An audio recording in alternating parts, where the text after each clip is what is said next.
Matsaratsara manivolo kofa vokabary ravoravo ny olo. Matsaratsara manivolo kofa vokabary ravoravo ny olo. Vokabary ravoravo ny olo zay mikoragna ambariko anao zay matovary tegna antogno zay tsy ômby tsy toko tampon. Adigna hely malô nisy lôgno miakatrakatraby zala fifingôgno e. Tsara mbanivolo matsaratsara manivolo kofa vokabary ravoravo ny olo. Vokabary ravoravo ny olo zegny raha maresaka tô. Anao na tsara ny asa vary olo fiarambonigny tsy magnary. Aroany fandesy misango bary anao mody efa mahazo hely bary. Tsara mbanivolo matsaratsara manivolo kofa vokabary ravoravo ny olo.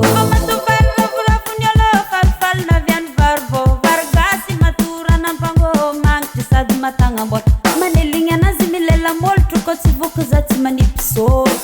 Tsara mbanivolo matsaratsara manivolo kofa vokabary ravoravo ny olo. Vokabary ravoravo ny olo zay mikoragna ambariko are. Mandafy vary vangagna toko be hampalamatra tratran'ny zamabe. Zamadiniky jiaby mipoerapoera volan-jorone mampiweraoera. Tsara mbanivolo matsaratsara manivolo kofa vokabary ravoravo ny olo.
Production.